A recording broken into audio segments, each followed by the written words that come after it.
विद्युत जनित्र किस नियम पर आधारित है? फ्लेमिंग का दक्षिण हस्त नियम पर आधारित है। नेक्स्ट, विद्युत मोटर किस नियम का उपयोग करती है?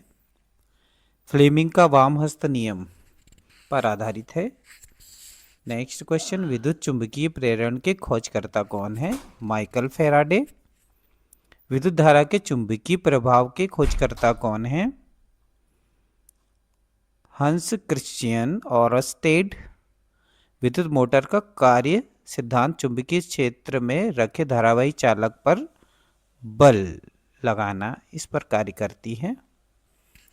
विद्युत जनित्र का कार्य सिद्धांत विद्युत चुंबकीय प्रेरण पर डिपेंड करता है।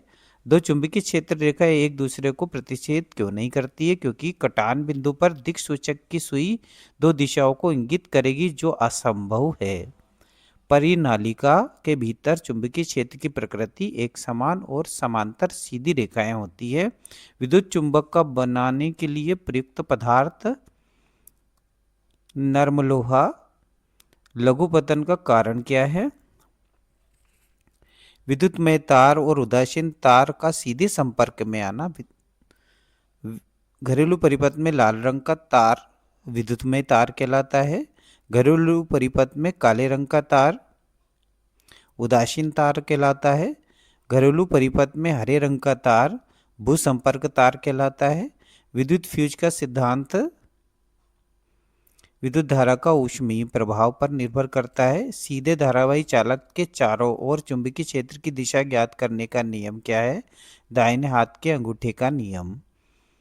भारत में घरेलू विद्युत आपूर्ति की आवृत्ति 50 हर्ट्ज होती है। भारत में घरेलू विद्युत आपूर्ति का विभवांतर कितना होता है? 220 वोल्ट। चुंबक के बाहर क्षेत्र रेखाओं की दिशा कैसी होती है? उत्तर से दक्षिण की ओर। चुंबक के भीतर क्षेत्र रेखाओं की दिशा क्या होती है? तो दक्षिण ध्रुव से उत्तर ध्रुव की ओर। विद्युत मोटर का ऊर्जा रूपांतरण विद्युत ऊर्जा यांत्रिक ऊर्जा में परिवर्तित होती है। विद्युत जनित्र का ऊर्जा रूपांतरण यांत्रिक ऊर्जा और विद्युत ऊर्जा में परिवर्तित होती है। दिष्ट धारा और प्रतिवर्ती धारा में अंतर। डीसी सदैव एक दिशा में और एसी धारा हमेशा इसकी दिशा बदलती है। परिनालिका क्या है? पास पास लिपटे विद्युत रोधी तांबे के तारों की बेलन जैसी आकृति वाली कुंडली परिनालिका कहलाती है। गैल्वेनोमीटर का कार्य परिपथ में विद्युत धारा की उपस्थिति का पता लगाना। विद्युत फ्यूज को परिपथ में किस क्रम में जोड़ा जाता है? तो श्रेणी क्रम में जोड़ा जाता है। थैंक